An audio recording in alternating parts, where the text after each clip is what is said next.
नमस्कार, आप सभी का स्वागत हेलो किसान में। मैं हूं मुकुल शर्मा।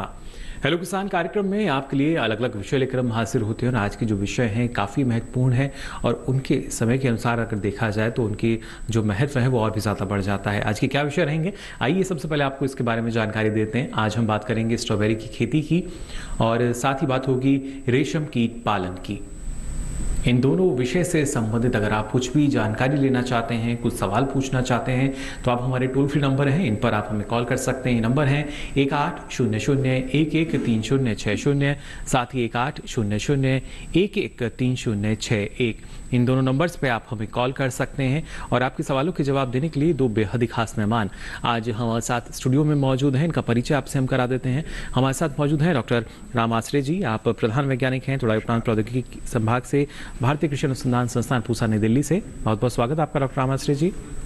साथ ही हमारे साथ मौजूद हैं डॉक्टर हेम सिंह जी, आप एसोसिएट प्रोफेसर हैं कीट विज्ञान के सरदार वल्लभ भाई पटेल कृषि एवं प्रौद्योगिकी विश्वविद्यालय मेरठ उत्तर प्रदेश से। बहुत बहुत स्वागत आपका भी डॉक्टर हेम सिंह जी।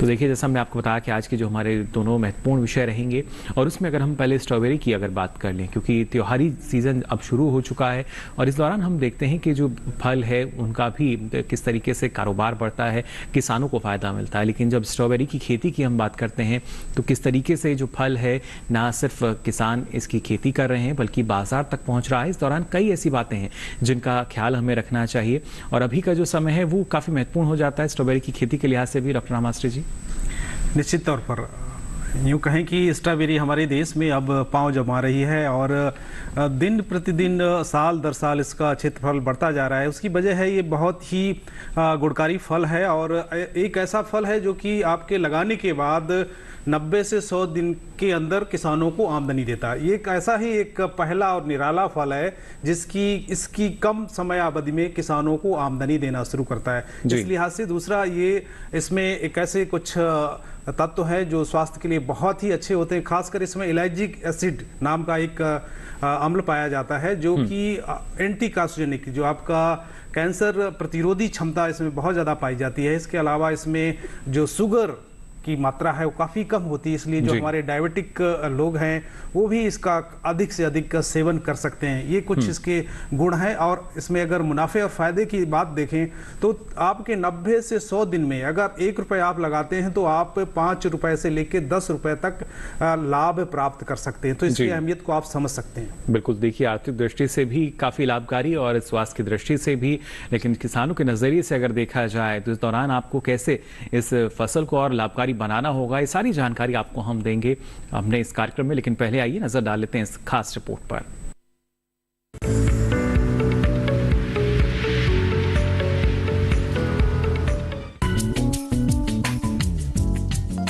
पहले स्ट्रॉबेरी की खेती पहाड़ी क्षेत्रों में ज्यादा ली जाती थी, लेकिन आधुनिक कृषि की शैली ने इसे पहाड़ों से मैदानों तक ला दिया है।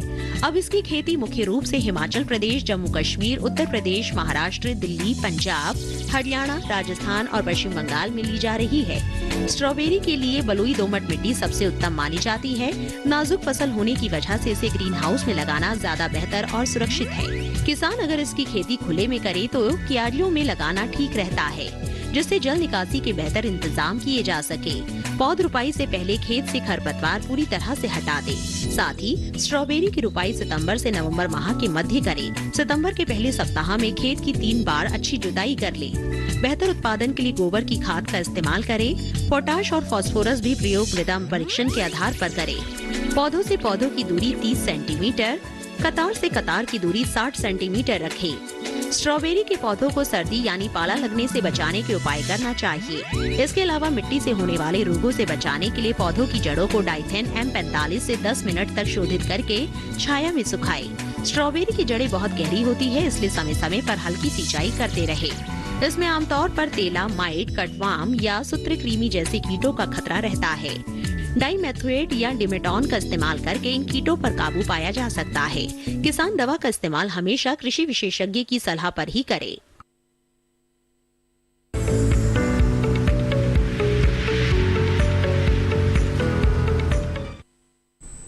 तो ये तो बात हुई खासतौर से स्ट्रॉबेरी की खेती की, लेकिन इसके साथ ही आज आपको हम जानकारी दे रहे हैं रेशम कीट पालन के बारे में भी। हमारे जो किसान हैं वो अब बड़े पैमाने पर इसको करते भी हैं। इस बारे में डॉक्टर रहीम सिंह जी आपसे हम जानना चाहेंगे क्या स्थिति, अगर पहले मैं चाहूँ आप हमारे दर्शकों को बताएं रेशम कीट पालन की। जी, तो रेशम कीट पालन में जो भी किसान भाई हमारे इस समय काम कर रहे हैं, तो लगभग 55 से 60 लाख लोगों को रोजगार रेशम कीट पालन से मिलता है जी। और इसकी 4 प्रजातियां हैं। एक टसर वाला है, एरी सिल्क वर्म है, और मूंगा एंड देव मूंगा, और mulberry type of silk worm है। तो हमारी जो mulberry type of silk worm है उसकी खेती किसान भाई ज़्यादा करते हैं, और बाकी जो अदर्स 4 बचती हैं वो वन्य जंगली रूप में उन्हें किया जाता है। और इसमें मलबरी टाइप में हमारा जो विश्व में प्रोडक्शन में दूसरा स्थान है जी। और इसमें ये सबसे बड़ी बात यह है कि हमारे किसान भाई कम से कम लागत लगाने के बाद इस व्यवसाय को स्टार्ट कर सकते हैं। इसमें मलबरी के प्लांटेशन करना होगा, जो एग्रीकल्चर विभाग का काम है जी। और दूसरा रेशम कीट पालन है, वो कीट विज्ञान विभाग उसे देखता है। और इसकी रीलिंग जो धागा बनाते हैं वो टेक्नोलॉजी डिपार्टमेंट, इंजीनियरिंग डिपार्टमेंट देखता है। तो सबसे बड़ी बात यह है कि इसमें कम से कम लागत बनाने के बाद, और ये जो है केवल 25 से 30 दिन में इसके कोकून बन के तैयार हो जाते हैं जी। और वो मार्केट में भेज सकता है। तो ऐसी दूसरी कोई फसल है नहीं जो कि एक 25 दिन में आपको हार्वेस्ट होकर और आपको किसान भाइयों का हमारा लाभ मिल सके जी। बिल्कुल। तो इसमें जो मलबरी टाइप का पहले यदि स्टार्ट करना है तो मलबरी का जो प्लांटेशन है वो करना होगा। और मलबरी प्लांटेशन के बाद जब पर्याप्त मात्रा में पत्तियां हो जाती हैं तो उसको 6 मंथ या 1 ईयर में उसका रेशो है 15 से 20 किलोग्राम पत्ती आपके पास है तो आप उससे 1 किलो कोकून प्रोडक्शन कर सकते हैं। इसमें मल्टी वोल्टाइन और वाई वोल्टाइन, एक पीले कलर का कोकून बनता है और एक सफेद कलर का कोकून बनता है। तो जो पीले कलर वाला कोकून है उसका जो क्वालिटी है सिल्क की वो इंफीरियर क्वालिटी है और उसका जो मार्केट वैल्यू है वो भी कम है। और जो वाइट कलर का है जो द्विप्रजम प्रजाति होती है उसका मार्केट वैल्यू ज़्यादा है, वो 700 से 800 रुपये पर केजी के हिसाब से सेल कर सकते हैं। यानी अलग अलग देखिए हम मान सकते हैं किस तरीके से जो उसकी गुणवत्ता है उस पर निर्भर करता है। लेकिन अगर आप चाहते हैं गुणवत्ता युक्त तो आपको कोकून जो वो मिल सके, इसके लिए ज़रूरी कि रेशम कीट पालन में जितनी सावधानियां हैं, जो उसकी बारीकी हैं, वो आपको यहाँ पर ज़रूर समझनी चाहिए। इसके साथ साथ ना सिर्फ हमारे जो किसान हैं बल्कि खासतौर से महिला किसान जो हैं वो बड़े पैमाने पर इससे जुड़ी हुई हैं, स्वरोजगार की तरफ वो आगे बढ़ रही हैं। इस बारे में और जानकारी हम लेंगे यहाँ पर डॉक्टर रहीम सिंह से, लेकिन पहले आइए नजर डाल लेते हैं इस खास रिपोर्ट पर भी।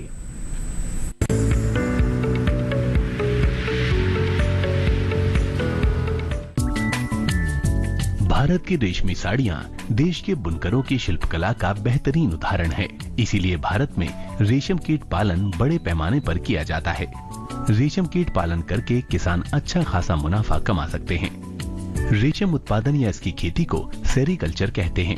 रेशम कीट पालन को बढ़ावा देने के लिए सरकार की ओर से किसानों को भरपूर सहयोग दिया जा रहा है। रेशम उद्योग को बढ़ावा देने के लिए 1949 में रेशम बोर्ड की स्थापना की गई थी। रेशम कीट पालन कृषि पर आधारित एक कुटीर उद्योग है। उत्पादन की प्रक्रिया के अनुसार रेशम 2 प्रकार का होता है। पहला शहतूती रेशम यानी मलबरी सिल्क और दूसरा गैर शहतूती रेशम यानी नॉन मलबरी सिल्क। भारत में शहतूत रेशम का उत्पादन कर्नाटक, आंध्र प्रदेश, तमिलनाडु, जम्मू कश्मीर और पश्चिम बंगाल में किया जाता है। वहीं बिना शहतूत वाले रेशम का उत्पादन झारखंड, छत्तीसगढ़, ओडिशा, उत्तर प्रदेश और उत्तर पूर्वी राज्यों में किया जाता है। रेशम उत्पादन के कई फायदे हैं, जैसे रेशम कीट पालन में रोजगार की पर्याप्त क्षमता है। रेशम कीट पालन से किसान कम समय में अधिक आय ले सकते हैं। खास बात यह है कि रेशम कीट पालन को महिलाएं भी बड़े आराम से कर सकती हैं। रेशम कीट पालन के लिए सबसे जरूरी है शहतूत का पौधा। शहतूत एक बहुवर्षीय पेड़ होता है और इस पौधे को एक बार लगाने पर ये अगले 15 सालों तक पत्तियां देता रहता है, जो इस कीट का मुख्य भोजन है। इस कीट का जीवन काल ज्यादा नहीं होता, ये केवल 2 या 3 दिन तक ही जीवित रहते हैं। इन 3 दिनों के अंदर ही मादा कीड़े शहतूत की पत्तियों पर 300 से लेकर 400 तक अंडे दे देती है। फिर हर अंडे से करीब 10 दिन में छोटा मादा कीट लार्वा निकलता है। फिर ये मादा कीड़ा करीब 40 दिन में ही लंबा और मोटा होने लगता है। ये कीड़ा अपने सिर को इधर उधर हिलाकर अपने चारों तरफ अपनी लार गिराता है, जिससे धागे का घोल बन जाता है, जिसे हम कोया या फिर कोकून भी कहते हैं। जब ये हवा के संपर्क में आता है तो वो सूखकर धागे का रूप ले लेता है, जो कि करीब 1000 मीटर लंबाई का होता है।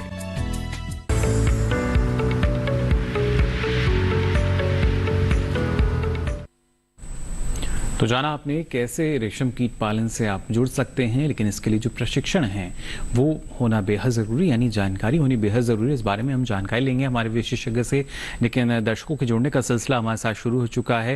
नंदस्वरूप मिश्रा जी हमारे साथ जुड़े हैं, एक कार्यक्रम के नियमित दर्शक हमारी। जी, मैं जानना ये चाहता हूँ कि जो स्ट्रॉबेरी की खेती है, इसमें हमारे मौसम का चढ़ाव उतार को देखते हुए जी, और बाजार की डिमांड को देखते हुए अपनी मिट्टी की किस प्रकार की हमारी किस्म होना चाहिए, अपनी स्थिति सुधारने के लिए हमें कौन कौन सी तैयारी करनी चाहिए, कौन कौन सी सावधानी बरतनी चाहिए, जिससे हम स्ट्रॉबेरी की खेती सफलपूर्वक कर सकें। चलिए, बिल्कुल किस तरीके से स्ट्रॉबेरी की खेती सफलतापूर्वक कर सकते हैं। बाराबंकी उत्तर प्रदेश से हमारे साथ जुड़े हैं ये डॉक्टर आमाश्रे जी, क्या जानकारी देना चाहेंगे आप? नंदस्वरूप जी, आप बाराबंकी उत्तर प्रदेश से ताल्लुकात रखते हैं और बाराबंकी के आसपास स्ट्रॉबेरी की खेती सफलतापूर्वक की जा सकती है। इसके लिए कुछ बुनियादी चीज़ें आपको जुटानी होगी। स्ट्रॉबेरी की व्यावसायिक खेती करने के लिए आपको टपक सिंचाई की व्यवस्था करनी होगी, यानी ड्रिप इरिगेशन। ड्रिप इरिगेशन जैसे कि आप देख रहे हैं, आप कुछ मेड़े बनी हुई हैं। इन मेड़ जो आपकी है, इस बेड जिसको हम बोलते हैं, इसमें 30 सेंटीमीटर की दूरी पे पौधों के लगाते हैं और लाइन से लाइन की दूरी 60 सेंटीमीटर होती है और 1 मीटर की बेड होती है। उसमें करीब करीब हम 3 पंक्तियां समाहित कर सकते हैं और हर पंक्ति के बीच में एक ड्रिप लाइन डालनी पड़ती है और ड्रिप लाइन के ऊपर ही आपको ये काली पॉलीथीन की आप मल्च देख रहे हैं, जिसे हम मोम जामा कहते हैं, उसको डालना पड़ता है और फिर इसके ऊपर हमें 30 सेंटीमीटर की दूरी पे पौधे रोपित करने होते हैं। तो आप अंदाजा लगा सकते हैं कि पहले आपको खेत की अच्छी तरीके से तैयारी करने के बाद 1-1 मीटर की दूरी पर आपको बेड बनानी है और इन बेड्स के बीच में करीब करीब आपको 30 सेंटीमीटर से लेकर 40 सेंटीमीटर का स्थान छोड़ना है, जिसमें आपका स्थानांतरण करना है, जिसमें हम चल फिर के कृषि क्रियाएं करते हैं। तो इस तरीके से इसमें बहुत सी बारीकियां छुपी हुई हैं। आपको कुछ जैसे इसके बीज नहीं होते हैं, आपके रनर्स जिसको कहते हैं हम, पौधे रनर्स उनको बोलते हैं, उनको हम मैदानी इलाकों में तैयार नहीं कर पाते हैं। खासकर हम जैसे पहाड़ी इलाकों जैसे सोलन हो गया, शिमला हो गया, या आपका जम्मू कश्मीर इत्यादि से लाते हैं। या ये कुछ हमारे पास जो टिश्यू कल्चर से भी पौधे तैयार किए जा रहे हैं आजकल, और वो काफी जो तकनीक है रामाश्री जी, वो हम मान सकते हैं कि पहाड़ी क्षेत्र की है, क्योंकि पहले किसान को एक ये भी लगता था कि शायद ये जो फल है सिर्फ पहाड़ी क्षेत्रों में ही हो सकता है, लेकिन हमने देखा कि मैदानी क्षेत्रों में भी जो किसान हैं वो इसकी खेती कर रहे हैं। तो तापमान किस तरह का इस फसल को चाहिए? निश्चित तौर पर इस जो पौधे की ज़रूरत है, आपकी रिक्वायरमेंट है, वो आपका जाड़ी का मौसम बहुत ही ज़रूरी है, क्योंकि इसकी समयावधि बहुत थोड़ी होती है। मैंने जैसे पहले की प्रारंभ में ही कहा, 90 से 120 दिन के अंदर में ही इसका कार्यकाल पूरा हो जाता है। तो हमारा ये आपका दिसंबर, जनवरी, फरवरी आपका बहुत विशुद्ध उत्तर भारत में आपका ठंडा मौसम होता है और इस बीच में यहाँ पे किसान स्ट्रॉबेरी की खेती करते हैं। चलिए, एक अच्छा समय है जो आपने बताया हमें। फिलहाल एक दर्शक हमारे साथ जुड़े हैं, शिवानंद जी हमारे साथ जुड़े हैं कर्नाटका से। बहुत बहुत स्वागत है आपका शिवानंद जी, क्या जानकारी लेना चाह रहे हैं? जी नमस्कार। बेलगाम कर्नाटक से शिवानंद वशोर बात कर रहा हूँ जी। हमारे यहाँ कर्नाटक में रेशम का उत्पादन लेते हैं, पर कैसा हो रहा है सर, उसको रोग पड़ रहा है। उससे क्या हो रहा है, रेशम का कीड़ा सब मारने लगे है, इसीलिए शेतकरी का उत्पादन घट रहा है। इसीलिए उसका क्या उपाय योजना करना चाहिए, क्या उनके लिए कोई औषध उपचार क्या रहता है क्या? ऐसा मेरा छोटा सा सवाल है। जी बिल्कुल, डॉक्टर हिम सिंह क्या जानकारी देना चाहिए? जी शिवानंद जी, बहुत अच्छा सवाल है। इस समय जो रियरिंग है, कीट पालन चल रहा है, तो उसमें कीड़ों में बहुत सारी बीमारियां लगती हैं, जो वायरस से, फंजाई से और बैक्टीरिया से, ये सब बीमारियां लगती हैं। तो इसके लिए यह है कि हम जब सबसे पहले रेशम कीट पालन स्टार्ट करते हैं तो 10 दिन पहले हम उसको, जो जहाँ भी जो आपका रियरिंग हाउस है, जो घर है, कीट पालन घर है, तो उसको हम फॉर्मल्डिहाइड का 4% सोल्यूशन बना के पूरी तरह से उसे डिसइंफेक्ट कर दें। उसकी दीवारें, इक्विपमेंट जो भी उसमें आप जाना चाहते हैं, तो वो चारों तरफ से उसे पूरा तर कर दें स्प्रे से करने के बाद जी। और यदि ये नहीं है आपके पास, तो आप 2% ब्रंजक चूर्ण हमारा जो आता है, उससे उसका स्प्रे कर सकते हैं और इस रूम को 2 से 3 दिन के लिए बंद कर दें। और 2-3 दिन बंद करने के बाद, क्योंकि जो क्रैक्स एंड क्रैविसेस हैं, उसमें जो जितने भी छेद और जो पड़े रहते हैं, तो ये जो वायरस, बैक्टीरिया और जो फंजाई हैं, वो उसमें सर्वाइव करते हैं और जैसे ही उन्हें मौका मिलता है वो कीड़ों पर अटैक करते हैं। और ये डिजीज प्रोन है, इसलिए, और उसमें सैनिटेशन का विशेष ध्यान रखें। और जो रियरिंग हाउस है उसमें हवादार होना चाहिए और धूप भी आनी चाहिए।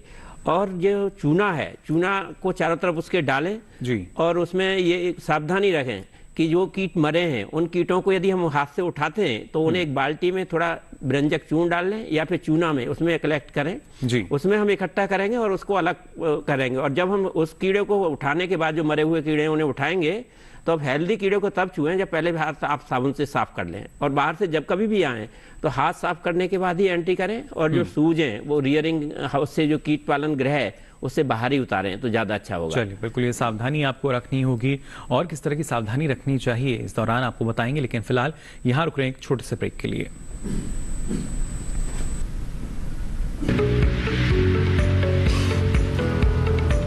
अरे भाई सुना नहीं क्या, केसीसी ने किसानों का जिंदगी बदल दिया है। देश के छोटे किसान 1,60,000 रुपए तक का कर्ज बिना किसी गारंटी को ले पाएंगे। ब्याज खोरों से भी पीछा छुटा। मैं तो जैविक खेती का पूरा सामान मंगा लिया, केसीसी का भी कोई दबाव नहीं है। ब्याज चुकाने के लिए पूरा 1 साल मिलता है। समय पर भुगतान करने पर केवल 4% के सालाना ब्याज पे लोन मिल गया मुझे। अपना आधार कार्ड, लेटेस्ट फोटो और जमीन के कागजात लेके अप्लाई करो बस। और नामांकन भरने के लिए जेब भी ढीली नहीं करनी पड़ी।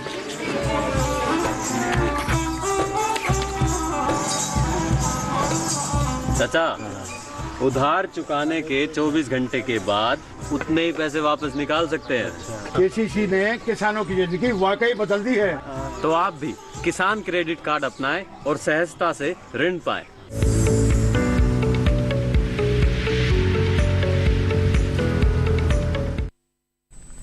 तो ब्रेक के बाद आप सभी का एक बार फिर स्वागत हेलो किसान में। आज आपको हम जानकारी दे रहे हैं स्ट्रॉबेरी की खेती और रेशम कीट पालन के बारे में, कैसे आप इन दोनों क्षेत्रों में जो कार्य हैं वो कर सकते हैं, मुनाफा आप कमा सकते हैं। फिलहाल हमारे साथ एक और दर्शक जुड़े हुए हैं फोन लाइन पर। अमित जी, बहुत बहुत स्वागत आपका, बहराइच उत्तर प्रदेश से हमारे साथ जुड़े हैं, क्या जानकारी लेना चाह रहे हैं? हेलो अमित जी, आवाज मिल पा रही है आपको हमारी? कोशिश हम कर रहे हैं अमित जी तक आवाज़ हमारी जा सके, लेकिन फिलहाल इनके साथ संपर्क हमारा नहीं हो पा रहा है। लगातार हम बात कर रहे थे यहाँ पे किस तरीके से स्ट्रॉबेरी की खेती आप कर सकते हैं और रेशम कीट पालन के बारे में, दोनों ही महत्वपूर्ण विषय, और खासतौर से जैसा हमने कहा कि अभी का जो समय है इन दोनों के लिए भी उतना ही महत्वपूर्ण है जितनी आपको ये जानकारी होना। यहाँ रामाश्री जी आपके पास में आना चाहूँगा, जैसा आपने बताया कि ना सिर्फ तापमान जो है किस तरह का होना चाहिए, लेकिन क्या हम मान सकते हैं कि जो एक किसान, क्योंकि जोत हमारे देश में लगातार छोटी होती जा रही है, छोटे और सीमांत किसान ज्यादा हैं, तो ऐसे में अगर वो कृषि में बदलाव चाहते हैं, स्ट्रॉबेरी की खेती करना चाहते हैं, तो एक साथ मिलकर कई किसान करें तब बेहतर रहेगा। हाँ, देखिए स्ट्रॉबेरी एक जो आपका लागत बहुत इसमें चाहत होती है, आपकी प्रारंभिक लागत काफ़ी चाहिए होती है, और इसलिए आपका अगर मध्यम और मझोले किसान हैं उनके लिए स्ट्रॉबेरी की खेती एक वरदान है। क्योंकि अगर आप 1 एकड़ भी स्ट्रॉबेरी की खेती करते हैं तो उसमें आपका लाखों का इन्वेस्टमेंट लागत और लाखों 10 लाख की आपकी जो बिक्री होती है वो इसमें समाहित होती है। इसलिए अगर आपका क्षेत्रफल आपके पास कम से कम भी है, आप आधा एकड़ से भी इसकी शुरुआत कर सकते हैं। आधा एकड़ में भी आपको स्ट्रॉबेरी की खेती लगाने के लिए तकरीबन 2.5 लाख रुपए का खर्चा आता है इनिशियल इन्वेस्टमेंट, क्योंकि इसमें आपको ड्रिप इरिगेशन है, इसके बाद जो आपके रनर्स हैं, रनर्स कम से कम आपको 2 से 3 रुपए प्रति पौधा आपको खरीदना पड़ता है। अगर आप टिश्यू कल्चर रनर खरीदते हैं तो उसकी कीमत और फिर बढ़ जाती है। इसलिए अगर हमारे किसान भाई, छोटे छोटे किसान भाई हैं, वो खेती कर सकते हैं सामूहिक रूप ना करते हुए, लेकिन उनको मार्केटिंग के लिए अगर मार्केट में पहुंचाना है तो उनको कहीं न कहीं आपस में जोड़ना पड़ेगा, क्योंकि एक आप अकेले ही मार्केट में अपना सामान ले जाके बेचते हैं तो जो आपको लागत आएगी या जो आपको परिश्रम करना पड़ेगा, जो आपको उपक्रम करना पड़ेगा, उस पर अधिक खर्चा आएगा। इसलिए अगर 10-20 किसान, या कहीं कहीं गांव भी ऐसे होते हैं, जैसे हमारे हिसार के आसपास या आपके पंजाब में या कहीं आपके महाबलेश्वर महाराष्ट्र में बहुत से ऐसे गाँव हैं, 3-4 गाँव जहाँ पे स्ट्रॉबेरी खेती के उत्पादन के लिए जाने जाते हैं, और वो अपने आसपास ही नहीं देश के कोने कोने में स्ट्रॉबेरी पहुंचाते हैं, तो जी, उनकी बिल्कुल। और ताकत जो है कि- कि इकट्ठा मिलकर वो खेती करते हैं और जी। उसका बाजार करते हैं। बिल्कुल, और ये देखिए सूचित भी हैं, एक जिला एक उत्पाद सरकार की एक महत्वपूर्ण योजना है जिसके तहत अलग अलग जिले जो हैं जो बेहतर ढंग से किसी भी उत्पाद को तैयार कर रहे हैं उनको सूचित भी यहाँ किया गया है। फिलहाल डॉक्टर रहीम सिंह जी आपके पास में आना चाहूँगा। हम बात कर रहे थे कि किस तरीके से रेशम कीट पालन की जो शुरुआत है वो किसान कर सकते हैं और इसके लिए जो प्रशिक्षण है वो कहाँ से मिल सकता है किसान को? जी, बड़ा अच्छा सवाल है आपका कि हम यदि रेशम कीट पालन करना चाहते हैं तो प्रशिक्षण कहाँ कहाँ से मिल सकता है। तो जो केंद्रीय रेशम बोर्ड है उसमें उसकी बहुत सारी जो क्षेत्रीय सेंटर्स हैं वहाँ इसका प्रशिक्षण दिया जाता है। कर्नाटका में है, उत्तराखंड में हमारा RSRS है और बहुत सारे हर स्टेट में 1-2 सेंटर हैं जहाँ प्रशिक्षण दिया जाता है और सरकार की योजना भी है। तो 1 एकड़ में यदि वो किसान खेती करना चाहता है तो पहले वो 5 दिन के प्रशिक्षण के लिए भेजेंगे जी। उसके बाद उसके लिए उसमें 1 एकड़ में लगाने के लिए पौधे जो फ्री ऑफ कॉस्ट है, उसकी कोई कॉस्ट उसे नहीं देनी है और उसमें लगभग जो जितना भी इनपुट कॉस्ट आती है, जो रियरिंग हाउस बना, कीट पालन गृह बनाना है तो लगभग 480 स्क्वायर फीट का वो कीट पालन गृह भी बनाते हैं। उसमें 3 कमरे रहते हैं। और एक जानकारी कमरा आपसे लूंगा, एक दर्शक हमारे साथ जुड़ चुके हैं, अमित जी हमारे साथ जुड़े हैं। बहुत बहुत स्वागत अमित जी, क्या जानकारी लेना चाह रहे हैं? हेलो अमित जी, आवाज मिल पा रही है आपको हमारी?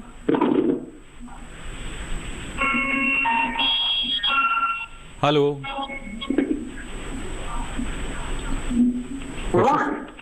हेलो, माफी चाहेंगे, फिलहाल संपर्क इनके साथ हमारा नहीं हो पा रहा है। लगातार बातचीत हम कर रहे हैं। जी हिम सिंह जी, आप बता रहे थे किस तरीके से जो योजना है उनका लाभ मिलता है। जी, तो जो किसान भाई हैं उनके लिए पहले, लेकिन इसमें ये जरूरी है कि उनके पास जमीन जरूर होना चाहिए। 1 एकड़ जमीन यदि उनके पास है तो वो किसान भाई हमारे सरकारी माध्यम से 1 एकड़ के लिए पूरी कार्य योजना तैयार करके गवर्नमेंट उस पर पूरी तरह से फैसिलिटी, पहले फर्स्ट ट्रेनिंग 5 दिन की दिलवाते हैं, उसके बाद पौधे और जो इनपुट चाहिए और उसके बाद रियरिंग हाउस के लिए भी पैसा देती है। इसमें सबसे पहले यदि हमें स्टार्ट करना है रेशम कीट पालन तो सहतूत के पौधे लगाने होंगे और सहतूत के पौधे लगाने की वो जो बाग हमें लगाना है उसमें 2-3 तरीके का है। एक तो हम केवल रो कल्टीवेशन करते हैं जिसमें 60 × 60 सेंटीमीटर पर रो लगाते हैं और जब पौधा हमारा करीब स्टेब्लिश हो जाता है 2-3 मतलब उसको 45 सेंटीमीटर से 30 सेंटीमीटर या 45 सेंटीमीटर ऊपर से काट देते हैं तो उसमें स्प्राउटिंग हो जाती है, बहुत सारी ब्रांचें निकलती हैं। तो हमें पत्ती का प्रोडक्शन अच्छा करना है और पत्ती का जब प्रोडक्शन अच्छा होगा या हमें जो ट्री टाइप वृक्ष लगाने हैं तो 4x4 पे भी लगा सकते हैं, 4x6 पे भी लगा सकते हैं। इरिगेशन कंडीशन में यदि हम इसको 90 × 90 सेंटीमीटर पर लगाते हैं तो 1 एकड़ के लिए लगभग 1 हेक्टेयर के लिए लगभग हमारे लिए 12,347 पौधे की जरूरत होती है और उससे हम अच्छा खासा प्रोडक्शन कर सकते हैं। यदि हमने 1 एकड़ लगाया तो 1 साल बाद लगभग हमें 25 मीट्रिक टन पत्तियां मिल जाएंगी और उससे हम करीब जो है 100 चकत्ते जो हैं जो रोग मुक्त चकत्ते हैं उनका कीट पालन कर सकते हैं। जी चलिए, एक चकत्ते जो 100 से है तो लगभग 70 से 80 kg हमें कोकून प्राप्त होगा, उसे हम मार्केट में सेल कर सकते हैं। तो अच्छी आमदनी कमा सकते हैं किसान भाई यदि इसको करना चाहें। बिल्कुल, लेकिन तो बेहतर जानकारी का होना बेहद जरूरी है, वही जानकारी लगातार आपको हम दे रहे हैं। फिलहाल हमारे साथ एक और दर्शक जुड़े हैं फोन लाइन पर, बिहार से हमारे साथ जुड़े हैं। बहुत बहुत स्वागत आपका हेलो किसान में, क्या जानकारी लेना चाह रहे हैं? प्रवीण जी, आवाज मिल रही है आपको? जी प्रवीण जी, हेलो हेलो प्रवीण जी, सुन पा रहे हैं आप हमें? हेलो हेलो, मुंगेर बिहार से जुड़े हैं प्रवीण कुमार जी हमारे साथ, लेकिन अभी तक आवाज जो है उनकी। हेलो हेलो प्रवीण जी, सुन पा रहे हैं आप हमें? जी, सवाल कर सकते हैं आप। ये मैं पिछले साल स्ट्रॉबेरी का ऑनलाइन मंगाया था बीज, वो सब फ्लॉप हो गया, एक भी नहीं जर्मिनेशन हुआ। तो मैं कई एक साल से चाह रहा हूँ स्ट्रॉबेरी का खेती करना। मैं एक प्रगतिशील किसान हूँ और आपका हेलो किसान में भी लगाना चाहते हैं तो मेरा तो फोन ही आज पहली बार लगा। देखिए, हमारा सौभाग्य आप हमारे साथ जुड़े हैं। कोशिश हमारी यही ज्यादा से ज्यादा जो दर्शक हैं उनको हम शामिल कर सकें। जी, लेकिन जो आपने सवाल पूछा उसका जवाब आइए हम ले लेते हैं। हमारे जो विशेषज्ञ हैं आज के, डॉक्टर राम मास्टर जी, क्या बताना चाहेंगे मुंगेर बिहार में किस तरह की संभावना है और अगर ऐसी स्थिति आ रही है तो इनको क्या करना चाहिए? प्रवीण जी, आप एक प्रगतिशील किसान हैं, इसमें कोई संदेह नहीं। जैसा कि प्रतीत होता कि आप ऑनलाइन स्ट्रॉबेरी के पौधे मंगवाए और आपको कहीं ना कहीं सफलता नहीं मिली। आपको ये जो है समय है वो ई मार्केटिंग का है, हमारे किसान इसमें बढ़ चढ़ के हिस्सा ले रहे हैं, ये बड़ी खुशी की बात है। लेकिन अभी भी कुछ ऐसे क्षेत्र हैं जहाँ पे हम ई मार्केटिंग पे भरोसा नहीं कर सकते, क्योंकि स्ट्रॉबेरी की पौध अगर आप रजिस्टर्ड नर्सरी या जो आपके संशोधित विश्वविद्यालय हैं, विश्वसनीय स्थान से नहीं लेंगे तो कहीं न कहीं इसमें आप मार खाएंगे। बहुत ही नाजुक पौधा होता है। तो मैं आपको सलाह दूंगा कि आपके निकटतम कृषि विश्वविद्यालय हैं, आपका रांची में भी कुछ इसके राजकीय पौधशालाएं हैं, वहाँ पे भी प्रमाणित पौधे मिलते हैं, क्योंकि रांची के आसपास स्ट्रॉबेरी की खेती अच्छी होती है। इसके अलावा आपका भागलपुर कृषि विश्वविद्यालय, वहाँ पे भी स्ट्रॉबेरी की खेती आसपास से उस क्षेत्र में होती है और वहाँ विश्वविद्यालय में भी पौधे, आपके प्रमाणित पौधे उपलब्ध कराए जाते हैं। तो मेरी आपसे ये प्रार्थना है कि आप ऑनलाइन पौधे न खरीद के कुछ जो आपके जाने पहचाने स्रोत हैं, रजिस्टर्ड नर्सरी या कृषि विश्वविद्यालय से पौध लें। और आप इस समय अच्छा मौसम है, इस समय उसको आप रोपित कर सकते हैं बताई हुई विधियों के अनुसार। जी बिल्कुल। और अभी का जो समय इस समय हमारे जो किसान है रुपाई भी इसकी करते हैं, लेकिन शुरुआती जो अवस्था है वहां पे और किस तरह की जो सावधानी है वो रखनी होगी, इस बारे में आपसे हम जानकारी लेंगे। लेकिन एक और दर्शक हमारे साथ जुड़े हैं, इनका सवाल हम ले लेते हैं। बहुत बहुत स्वागत आपका हेलो किसान में, क्या जानकारी लेना चाह रहे हैं? अमित जी हमारे साथ जुड़े हैं। हेलो जी अमित जी, आवाज मिल पा रही है आपको? नमस्ते जी सर, आवाज आ रही है? जी नमस्कार, सवाल पूछ सकते हैं आप अपना। जी सर नमस्कार, मैं अमित पांडे बोल रहा हूँ, नानपारा जनपद बहराइच से। जी आप सभी को दीपोत्सव शुभकामनाएं। जी शुक्रिया। सर ये मैं पूछना चाह रहा हूँ, स्ट्रॉबेरी की, मैं बहराइच से हूँ, तो यहाँ पे सर तराई क्षेत्र में कौन सी प्रजाति लगाई जाए जो बहुत बेहतर रहे, उसका कोई नाम आप बता दें। और मार्केटिंग के लिए अगर बहराइच में कोई है तो मार्केटिंग का क्या प्रोसेस होगा, कैसे वो कर सकता है? उत्तर प्रदेश में सर लखनऊ के आसपास का क्षेत्र है सर। जी बिल्कुल। जी रामाश्रय जी, देखिए आपका उत्पादन उस क्षेत्र में होगा कि नहीं, इसमें कोई संदेह नहीं। आपका निश्चित तौर पर बहराइच में आप स्ट्रॉबेरी की खेती कर सकते हैं। हाँ, जहाँ पर इसकी पौध आप कहीं न कहीं प्रमाणित जगह से ही लें। और जहाँ तक आपने सवाल किया कि कौन सी प्रजातियाँ हैं, तो इसके लिए मैं कहूँगा आपका जो फर्न है, चांडलर है, गोरिल्ला है, और इसमें 3-4 जैसे मैंने नाम लिए, इसमें आपको चांडलर नाम की अगर वैरायटी मिलती है तो बहुत ही अच्छी है, क्योंकि इसका जो फल का आकार है बहुत ही आकर्षित होता है और इसमें सुबास जो महक होती है, अगर आप इसको एक बार तोड़ेंगे फल को तो आप साबुन से भी अगर आप अपने हाथ धोते हैं तो उसकी महक आपके हाथ से नहीं जाती है। और इसमें TSS जिसे मिठास कहते हैं, TSS मान भी तकरीबन 11 के आसपास पहुँच जाता है। तो ये एक बहुत ही बेहतर प्रजाति है। मैं आपके बहराइच के क्षेत्र के लिए चांडलर प्रजाति की मैं संस्तुति करता हूं। अगर आप इसको कहीं से कहीं ले पाएं तो बहुत ही अच्छा होगा। इसको आप आगे बढ़ाएं और अपना खेती का व्यवसाय स्ट्रॉबेरी का शुरू करें। जी बिल्कुल। देखिए शुरुआत आप कर सकते हैं, लेकिन इसके लिए जो बेहतर किस्म की आप जानकारी चाह रहे थे वो यहाँ रामाश्रय जी लगातार आपको बता रहे हैं। साथ ही डॉक्टर सिंह जी आपसे भी हम जानना चाहेंगे, जैसा आपने शुरुआत में बताया कि किस तरह की एक संरचना जो है उसकी हमें आवश्यकता होती है, लेकिन शुरुआती तौर पर अगर हम जो कीट की बात, उसकी उपलब्धता हमें कहाँ से हो सकती है? जी इसके कीट की जो व्यवस्था है, जो हर मंडल लेवल पर असिस्टेंट डायरेक्टर सेरिकल्चर बैठते हैं जी, वहाँ से जहाँ ग्रेनेज की व्यवस्था है वहाँ से ले सकते हैं। और सेंटर सिल्क बोर्ड है, सेंटर सिल्क बोर्ड के जो भी ऑफिसेज हैं वहाँ से भी सीड वो उपलब्ध कराते हैं, जो बहुत नॉमिनल रेट पर या फिर फ्री ऑफ कॉस्ट, दोनों ही व्यवस्थाएं रहती हैं। ये अवेलेबिलिटी के ऊपर है कि कैसे अवेलेबल कहाँ है और कौन सा है। बाई का चाहिए तो बाई का मिल जाएगा, मल्टी का चाहिए तो मल्टी का मिल जाएगा। बहुत सारी जो प्रजातियां हैं, वो रेशम की कीट की भी बात हम कर सकते हैं और सहतूत की प्रजातियां भी। हमारे किसान भाई जो सहतूत के पौधे लगाएंगे, सबसे पहले वो बात करना जरूरी है कि वो किस प्रजाति के पौधे लगाएं। तो उसमें एक S146 वैरायटी है, वो बहुत अच्छी प्रजाति है, जिसकी पत्तियों की बहुत अच्छी मिलती है और क्वालिटी बहुत अच्छी है। पत्ती की जितनी अच्छी क्वालिटी होगी उतना ही ज़्यादा प्रोडक्शन हमें अच्छा मिलेगा, और सिल्क का जो प्रोडक्शन होगा उसकी क्वालिटी होगी सिल्क की, वो भी अच्छी होगी। इसी तरह एक TR10 वैरायटी है, विक्टोरिया एक वैरायटी है, S34 वैरायटी है, S36 है, TR10 है, ये वैरायटी है। विशाला है, C 1360 है, ये नई वैरायटी जो है इन्हें हम प्रोडक्शन करके इनका कर सकते हैं। यदि रेशम कीट की बात करें तो उसमें हाइब्रिड क्रॉस है। पहले निस्त्री इंडिजीनियस जो रेस होती थी तो इंडिजीनियस रेस का प्रोडक्शन कम था। अब बहुत सारे हाइब्रिड क्रॉस तैयार किए हैं जो मैसूर से निकाले गए। तो उसमें CSR2 cross CSR6, CSR2 cross CSR4 बहुत सारे हैं जिनका प्रोडक्शन बहुत अच्छा है। पहले प्रोडक्शन जो था केवल 25 से 30 kg था रेन फेड कंडीशन में, जहाँ इरिगेशन की व्यवस्था नहीं थी। इरिगेशन की व्यवस्था थी तो वो 40 से 50 kg आपको मिल जाता था स्वच्छ तत्वों से। अब जो हाइब्रिड वैरायटी है इनसे 70 से 80 किलोग्राम तक कोकून हमें मिल जाता है एक फसल से। यानी उत्पादन देखिए अब बढ़ रहा है। आवश्यकता यही कि जो नई जानकारी है उसको आप लें। फिलहाल हमारे साथ एक दर्शक जुड़ चुके हैं फोन लाइन पर। बहुत बहुत स्वागत आपका हेलो किसान में। क्या जानकारी लेना चाह रहे हैं? जी नमस्कार। जी नमस्कार।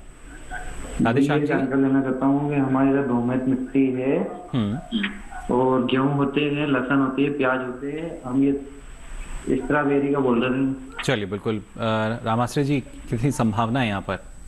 उज्जैन में आप स्ट्रॉबेरी की खेती कर सकते हैं बशर्ते कि अगर आप इसमें ड्रिप इरिगेशन की व्यवस्था रखें, क्योंकि अगर आप ड्रिप इरिगेशन नहीं लगाते हैं और जैसा कि मैंने बताया आपको कुछ बेड्स तैयार करने पड़ेंगे और उनकी ऊंचाई 50 सेंटीमीटर के आसपास रखनी पड़ती है।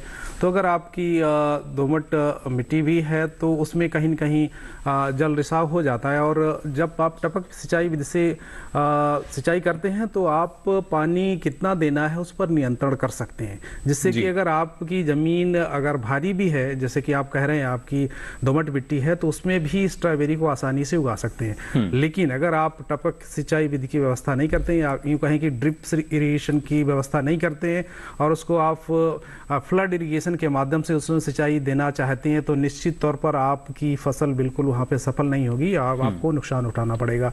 तो इसका अगर आप ख्याल रखें तो जिस मिट्टी का आपने यहाँ पे जिक्र किया उसमें आप स्ट्रॉबेरी खेती कर सकते हैं। हाँ, अगर आप कम क्षेत्रफल में स्ट्रॉबेरी की खेती करना चाहते हैं, आपकी मिट्टी ज़्यादा हैवी है या जिसे कहते हैं कि आपकी क्ले मिट्टी है, आपकी लोम है, तो उसमें आप कहीं न कहीं बालू का भी मिश्रण कर सकते हैं। जैसे आपने बेड तैयार कर ली तो उसके ऊपर आप हल्की एक आधा सेंटीमीटर की नदी की जो बालू होती है उसको आप बिछा दें।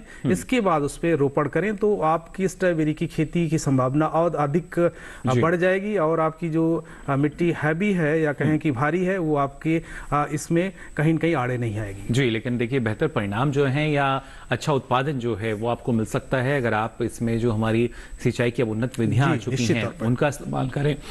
काफी फायदा जो है इसके जरिए आपको उसमें मिल सकता है। फिलहाल आगे भी आपको हम यहाँ जानकारी देंगे, लेकिन यहाँ रुक रहे हैं एक छोटे से ब्रेक के लिए, जल्द हाजिर होंगे।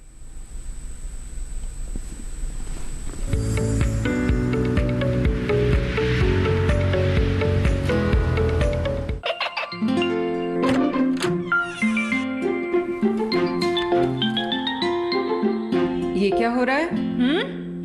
काशवी, इतने कम मार्क्स?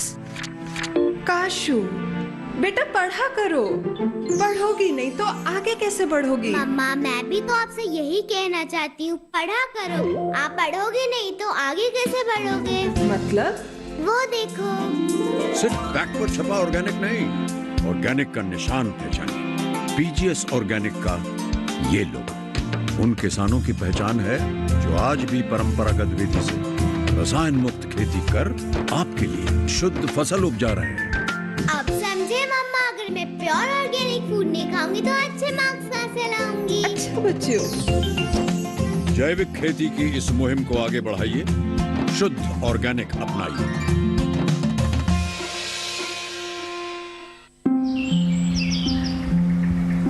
अरे अरे अरे क्या कर रहा है? इधर इधर इधर हम बोल रहे हैं, तेरे बीजू का पुतला बोल रहा है? हाँ, पक्षियों से तो हम खेत को बचा लेते हैं, पर इन घातक रसायनों से कैसे बचाएं? मतलब?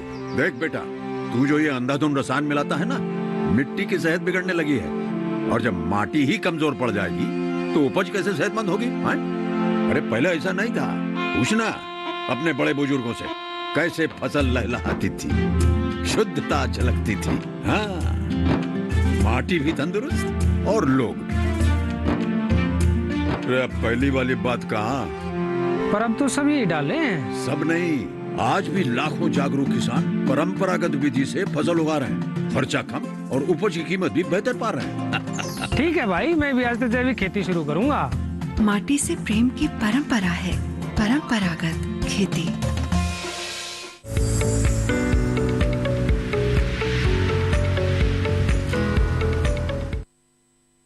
ब्रेक के बाद आप सभी का एक बार फिर स्वागत हेलो किसान में। लगातार आपको जानकारी हम दे रहे हैं रेशम कीट पालन और स्ट्रॉबेरी की खेती के बारे में। फिलहाल हमारे साथ पंजाब से एक दर्शक जुड़े हैं, हरभगवान जी, बहुत बहुत स्वागत आपका। क्या जानकारी लेना चाह रहे हैं? हेलो हरभगवान जी, आवाज मिल पा रही है आपको? पंजाब के फजिलका से हमारे साथ जुड़े हैं। हेलो, संपर्क फिलहाल इनके साथ हमारा नहीं हो पाया, कोशिश कर रहे हैं अगर ये दोबारा हमारे साथ जुड़ते हैं तो। और खासतौर से रामाश्री जी, अगर देखा जाए ये इस तरह के क्षेत्र हैं, ना सिर्फ हरियाणा की हम बात करें, पंजाब की हम बात करें, तो स्ट्रॉबेरी की खेती जो है यहाँ हमने देखा है जो किसान है बड़े पैमाने पर उन्होंने अपनाई है। और जहाँ से अभी हमारे जो दर्शक जुड़े थे, हालांकि उनका सवाल हम नहीं सुन पाए, फजिलका क्षेत्र, संभावना व्यक्त कर सकता सिरसा और फजिलका ऐसे क्षेत्र हैं जहाँ पर बड़े पैमाने पर कहीं ना कहीं हमारे जो किसान हैं वो इसकी खेती से जुड़े हुए हैं। क्योंकि ये क्षेत्र ऐसा क्षेत्र है जहाँ पे बलुई दोमट मिट्टी है और सिंचाई के लिए नहर का पानी उपलब्ध है। और तापमान भी हम देखते हैं कि सर्दियों में काफी नीचे गिर जाता है और इसकी वजह से यहाँ पे आपका स्ट्रॉबेरी की खेती काफी अधिक क्षेत्रफल में की जाती है। और ये एक ऐसा क्षेत्र है जहाँ पे हरियाणा, पंजाब, राजस्थान का एक तीनों सीमाएं मिलती हैं और बहुत अच्छे अच्छे शहर, जैसे वहाँ के किसान स्ट्रॉबेरी को उगा के सीधे चंडीगढ़ ले जाते हैं या कुछ इधर जयपुर, जोधपुर टूरिस्ट प्लेसेस हैं, वहाँ पे बड़े बड़े होटलों में पहुँचाते हैं। तो इनको यहाँ पे मार्केटिंग की कोई बड़ी समस्या नहीं होती है, इसीलिए इनमें सफलता काफी हद तक आगे इनको ले जा रही है। और इसमें ये 2-3 चीजें बहुत जरूरी होती हैं, किसानों की जागरूकता, अच्छा आपका जो प्लांटिंग मटेरियल और मार्केटिंग। अगर तीनों इनका अच्छा व्यवस्था हो जाती है, अच्छी व्यवस्था हो जाती है, तो स्ट्रॉबेरी की खेती की सफलता बहुत अधिक बढ़ जाती है। और ये तीनों सुविधाएं या तीनों का संयोग समागम उस क्षेत्र में है, इसलिए स्ट्रॉबेरी की खेती उस क्षेत्र में काफी अधिक पनप रही है और लोग किसान इससे फायदा उठा रहे हैं। जी बिल्कुल। फिलहाल एक और दर्शक हमारे साथ जुड़े हैं फोन लाइन पर, हेमराज जी हमारे साथ जुड़े हैं, बहुत बहुत स्वागत आपका हेमराज जी। क्या जानकारी लेना चाह रहे हैं? मध्य प्रदेश से हमारे साथ जुड़े हैं हेमराज जी। हेलो जी हेमराज जी, बहुत बहुत स्वागत आपका। क्या जानकारी लेना चाह रहे हैं? सर मैं रेशम की खेती में जानना चाह रहा हूँ सर, इधर होती नहीं है। राजगढ़ से आप बात कर रहे हैं, जानना चाह रहे हैं कैसे रेशम कीट पालन जो है वहाँ हो सकता है या नहीं? हाँ जी, हाँ जी। चलिए बिल्कुल, डॉक्टर हेम सिंह क्या जानकारी देना चाहिए? जी बहुत अच्छा सवाल है। राजगढ़ में जो प्लांटेशन है, यदि शहतूत का पौधा जहाँ भी जिस क्षेत्र में भी उगाया जा सकता है, वहाँ आराम से रेशम की कीट पालन कर सकते हैं। और ये साल में 4 समय ऐसा मौसम रहता है जो 20 से 25 डिग्री टेम्परेचर होना चाहिए और 70 से 80% जो आर्द्रता ह्यूमिडिटी होनी चाहिए, तो हम रेशम कीट पालन कर सकते हैं। तो ये देख लेना है कि वहाँ की जमीन में, मैंने देखा है राजगढ़ का क्षेत्र, तो वहाँ आराम से आप शहतूत के जो पौधे हैं वो लगाएं और शहतूत के पौधे लगाने के बाद आराम से कर सकते हैं। इसमें ये भी नहीं है कि बहुत बड़ी लागत आपको लगानी है। यदि आपके घर में 2 कमरे खाली हैं, 3 कमरे खाली हैं, तो आप आराम से कर सकते हैं। कमरे की भी जरूरत नहीं है। यदि झोंपड़ी बना के करना चाहें तो झोंपड़ी बना के भी कर सकते हैं। यानी कम से कम लागत लगा के आप रेशम का अच्छा प्रोडक्शन कर सकते हैं जी। और वो जो भी है, जो जैसे आपने पौधे लगाए, तो पौधे लगाने के 6 महीने बाद जब आपके पास पत्तियां होंगी, तो आप रेशम कीट पालन के लिए पहले जो बताया गया विधि कि आप पहले रूम को डिसइंफेक्ट कर लें। इक्विपमेंट में ट्रे होते हैं, प्लास्टिक के होते हैं, और लकड़ी है यदि आपके पास तो लकड़ी के ट्रे बनवाए जा सकते हैं जो 3x4 के साइज के रहते हैं। तो 1 एकड़ में यदि हमें करना है तो लगभग हमें जो चाकी कीट पालन है, जो शुरू की अवस्था में अंडे से बच्चा निकलता है, तो हमें केवल 20-22 ट्रे की आवश्यकता होती है। और जब हमें पूरा उनका वो जो तीसरी अवस्था के बाद चौथी अवस्था में जब जाते हैं, तो हमारे लिए लगभग 100 से 120 ट्रे की आवश्यकता होती है। तो वो लकड़ी के बनाए जा सकते हैं। स्टैंड हम बांस का और लकड़ी का भी मिला के बना सकते हैं। तो इसे कम से कम लागत लगा के भी आप बहुत अच्छे से कर सकते हैं। राजगढ़ का क्षेत्र उपयुक्त है इसके लिए। जी, लेकिन एक जब हम देखते हैं, जैसा आपने कहा कि करीब 1 महीने में जो कोकून है वो बन जाता है, लेकिन जब कोकून बन जाता है उस वक्त किस तरह की सावधानी जो हमारे किसान हैं उनको रखनी चाहिए? जी जी, कोकून बनने के बाद तो सबसे पहले जब कीट हमारे लास्ट अवस्था में चला जाता है तो वो पीले कलर में चेंज हो जाता है और वो पत्तियां खाना बंद कर देता है। तो एक चंद्रिका जो प्लास्टिक की भी बनी होती है और लकड़ी की भी बनी होती है, तो उस चंद्रिका पर हम 1 स्क्वायर फीट में 40 से 45 कीट को शिफ्ट करते हैं, ट्रांसफर कर देते हैं उससे। जहाँ रियरिंग ट्रे है जिसमें वो पत्तियां खा रहा था अब तक, तो वो अपना बना और ऊपर से उसे पेपर से ढक देते हैं, क्योंकि जब वो कोकून बनाता है तो वो जो सिल्क का जो लिक्विड निकलता है वो जैसे ही हवा के संपर्क में आता है तो वो धागे में बदल जाता है। और एक जो कोकून है वो 914 मीटर लंबे धागे का बना होता है।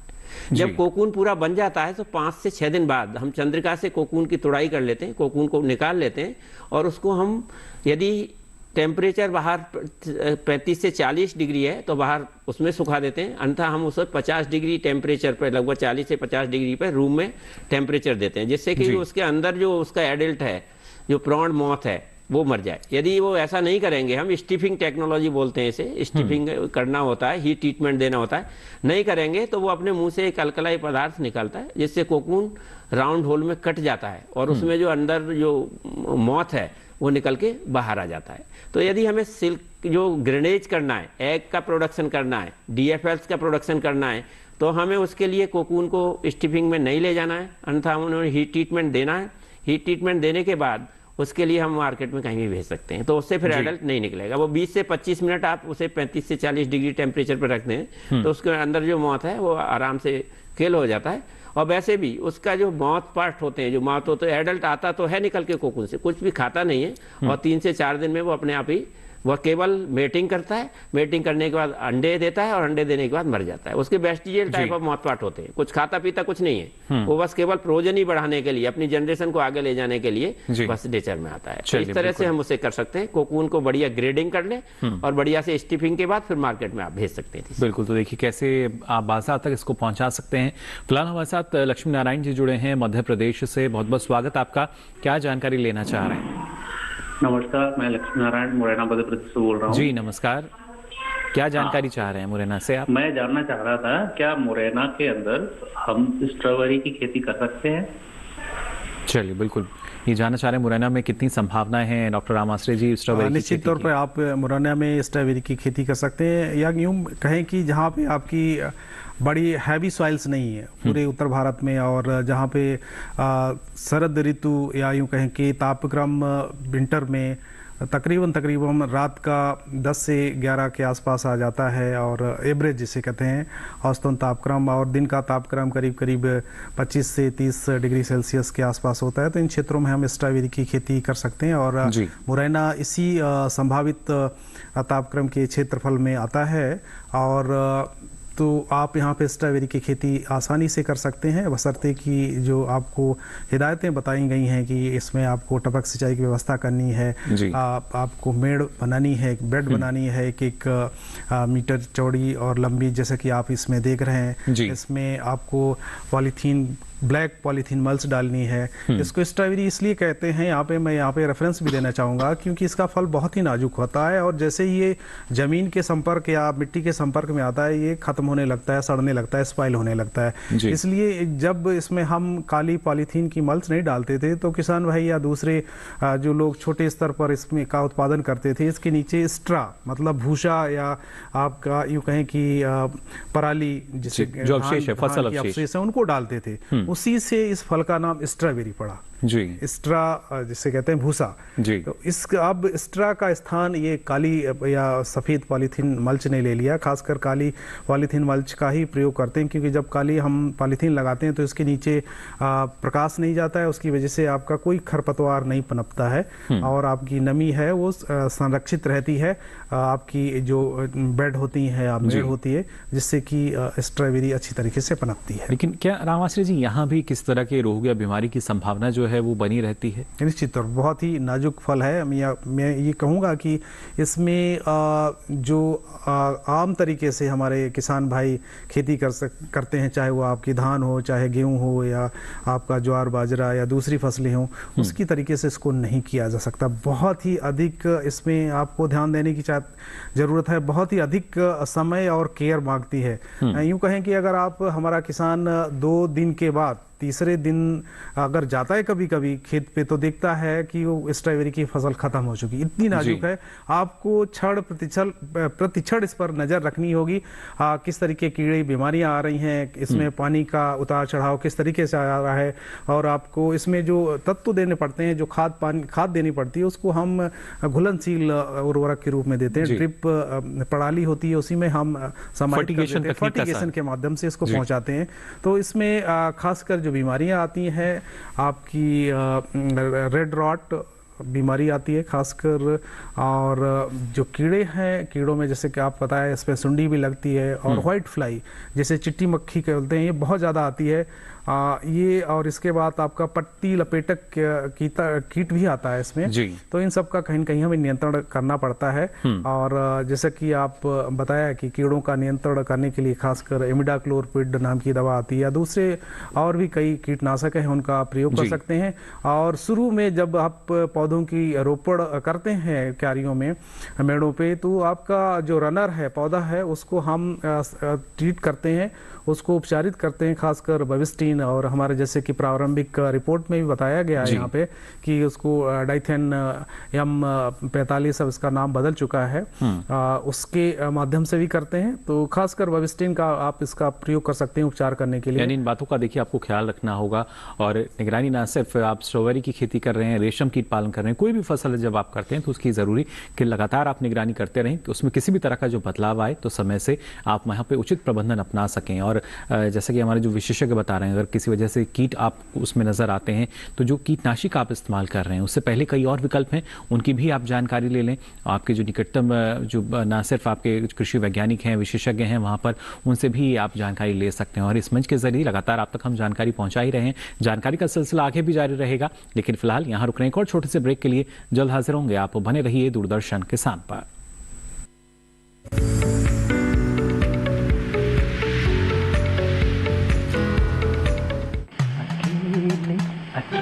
अरे वाह भैया, अकेले अकेले। अरे तू भी ले, पर खाएगा कैसे?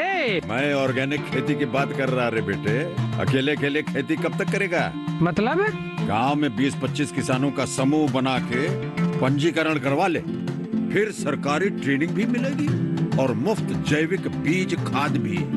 फिर बीजीएस ऑर्गेनिक की सरकारी मोहर के साथ तेरी उपज आकर्षक पैक में पहुंचेगी बड़े बाजार तक। अच्छा? हाँ। अरे भाई कहाँ चल दिया? सबको साथ लाने, आमदनी बढ़ाने।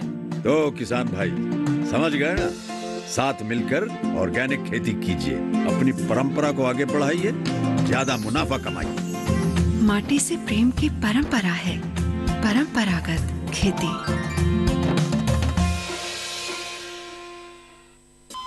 अरे सुन तो। मुझे क्या सुनाना चाहते हो? जो सुनाओ मेरी सौतन को। किसको? अरे वही तुम्हारा मोबाइल फोन जिससे सुबह शाम दिन रात चिपके रहते थे और कहते थे किसान कॉल सेंटर से बातें हो रही हैं। अच्छा ये बात है। हाँ क्यों, क्या हुआ? अब बात नहीं होती क्या? अब तो झट से बात हो जाती है। ऐसा क्या? हाँ, अब तो ज्यादा लाइनें और खास तकनीक के कारण खेती के माहिरों से तुरंत बात हो जाती है। और अगर कभी लाइन व्यस्त हो तो अपनी समस्या फोन पर रिकॉर्ड करा दो, वहाँ से फोन आ जाता है और समस्या की हल का मैसेज भी आ जाता है। ये देखो आ गया। अरे वाह, इसका मतलब इंतजार की घड़ी अब खत्म। हाँ। तभी मैं सोचूं कि आजकल मुझ पर इतना प्यार क्यों आ रहा है। कृषि संबंधी समस्याओं का अपनी भाषा में तुरंत हल पाने के लिए पूरे भारत में किसी भी फोन से हेल्पलाइन नंबर पर संपर्क करें। किसानों का दोस्त किसान कॉल सेंटर।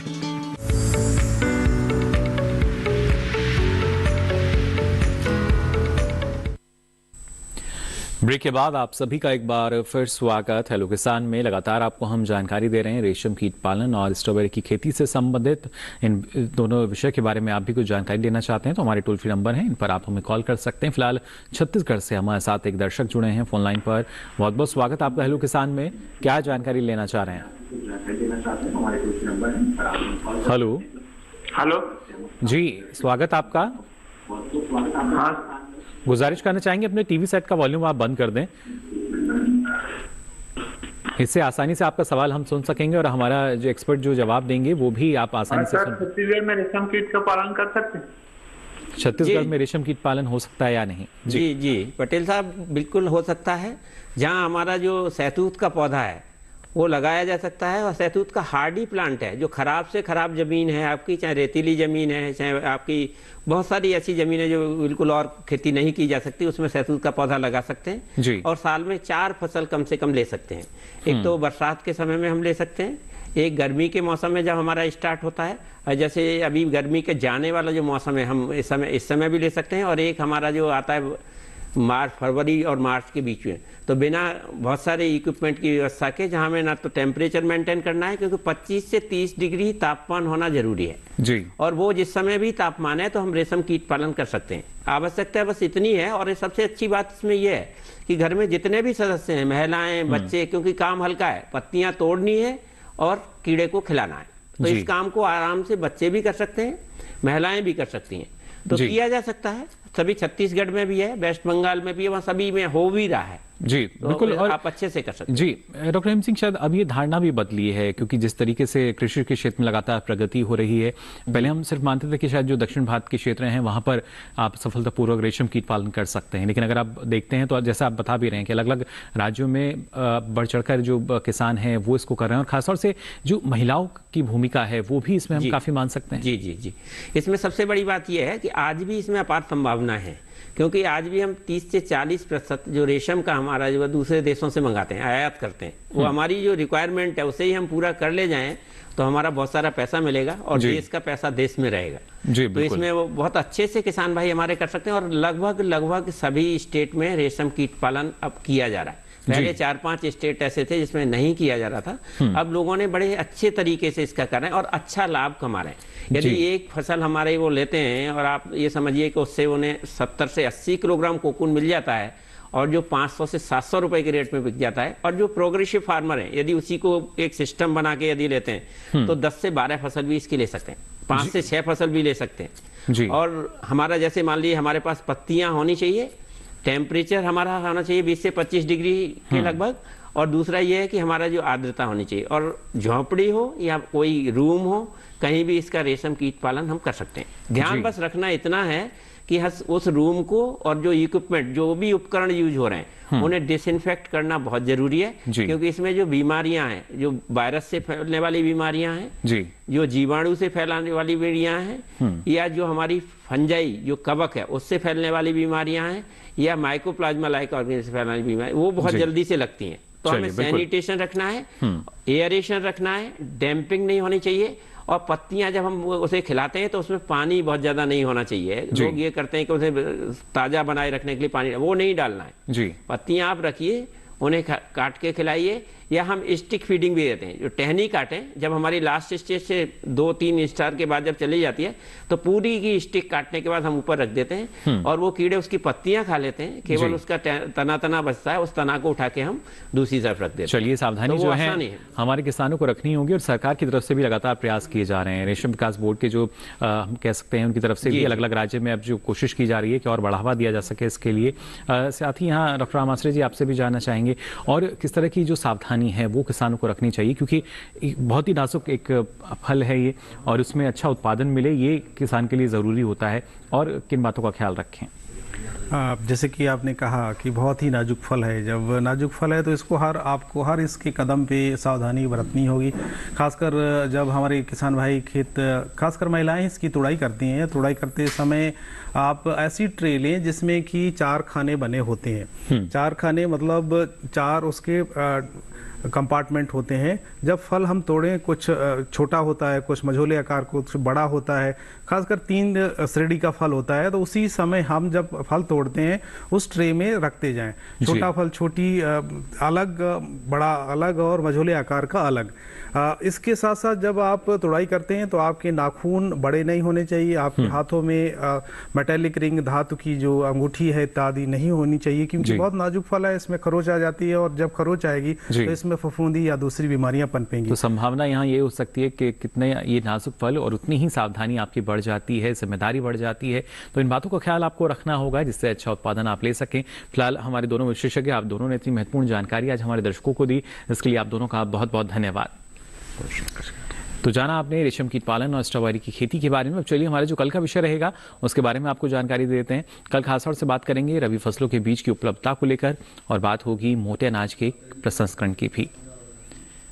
इसके साथ ही अगर आप अपना कोई सवाल या सुझाव हम तक पहुंचाना चाहते हैं तो आप हमें ईमेल कर सकते हैं। मेल आईडी है hellokisan2015@gmail.com। इसके साथ आपको बता दें आप सोशल मीडिया के अलग अलग माध्यम हैं उनके ज़रिए भी हमारे साथ जुड़ सकते हैं। फेसबुक, इंस्टाग्राम, ट्विटर हैंडल, इन पर जाकर भी आप अपनी जो कोई सवाल या सुझाव है वो हमें लिख सकते हैं। अपना वीडियो या फोटो जो है वो भी टैग कर सकते हैं। तो अलग अलग माध्यम आपके पास हैं और सबसे महत्वपूर्ण माध्यम आप डीडी किसान कॉल सेंटर का नंबर नोट कर लीजिए। इस पर भी आप अपना सवाल दर्ज करा सकते हैं। नंबर है 1800113060।